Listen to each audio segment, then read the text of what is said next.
Berbekal sarjana ekonomi dari Universitas Syah Kuala, Gus Irawan mencoba melamar di Bank Sumut. Selama 3 bulan pertama, Gus sempat tidak menerima gaji. Tapi dengan kesabaran dan kegigihannya, Gus Irawan berhasil melewati masa sulitnya. Wah, saya kecil hati juga, ada rasa kecil hati juga. Wah, saya sarjana ekonomi, akuntansi, cuman kerjanya motokopi. Kalau ada fotokopi, fotokopi, kita turun waktu itu ke bawah fotokopi. Bulan kedua, sama juga. Nggak gajian saya. Karirnya kemudian meningkat. Dari hanya sebagai petugas fotokopi di bagian personalia, Gus kemudian menjadi kepala seksi, pimpinan cabang, dan akhirnya menempati posisi puncak sebagai direktur utama.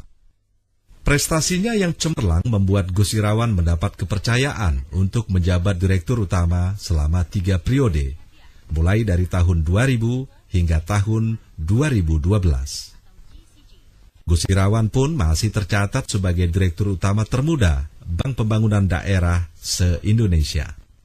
Banyak terobosan yang dilakukan Gus Irawan untuk membangkitkan Bank Sumut dari keterpurukan.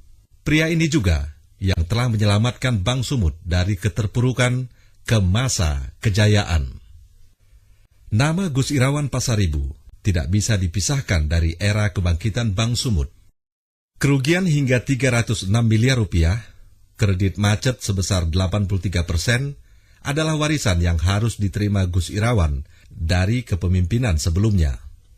Tapi dengan kerja kerasnya, Bank Sumut berhasil bangkit dan keluar dari keterpurukannya. Kerugian 306 miliar rupiah berubah menjadi laba 10,3 miliar rupiah di tahun pertama.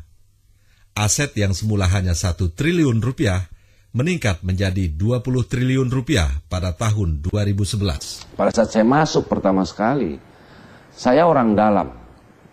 Saya tahu ada masalah. Tetapi saya pun tidak membayangkan masalahnya sebesar itu gitu.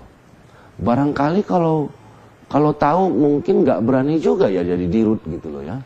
Nah, yang saya lakukan di awal dulu adalah bahwa menginventarisasi persoalan-persoalan yang ada. Bahwa persoalan yang paling nyata NPL, kredit macet itu sangat besar, 83%. Pantaslah kemudian rugi Bank Sumut sangat besar, 2 tahun buku itu 300 miliar. Bayangin modalnya cuma 60, ruginya 600 miliar. Saya sering mungkin mengatakan Allah kasih luar biasa sayang dengan saya, sayang dengan Bank Sumut. Untuk target saya secara pribadi, apa yang saya hari ini sudah jauh di atas yang pernah saya cita-citakan. Untuk Bank Sumut hari ini Allah kasih, tentu dengan kerja keras seluruh staf ini sudah kasih jauh lebih tinggi dari apa yang kami targetkan. Ini yang paling berkesan. Bahwa kemudian dari bank yang ya picing mata orang dulu, sekarang kita diperhitungkan. Dulu orang di dalam merasa tidak bangga, lalu sekarang sudah punya rasa kebanggaan sebagai Bank Sumut. Dari tepung beras ya. Tepung terigu, Pak, sama tapioka. Pak.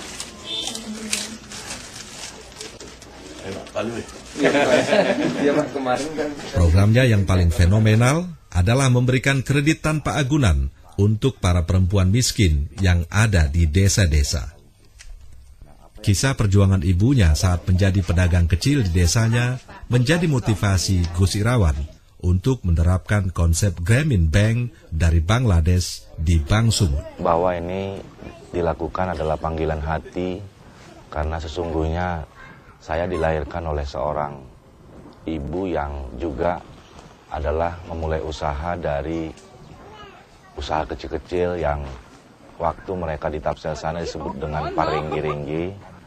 Nah, oleh karena itu saya punya obsesi, punya mimpi, punya harapan, dan oleh karena itu saya sering terjun berada di tengah ibu-ibu, para pelaku usaha mikro itu untuk memproduktifkan kaum perempuan marginal, kemudian menjadi pejuang bagi anak turunannya untuk memiliki masa depan yang lebih baik daripada kondisi mereka hari ini.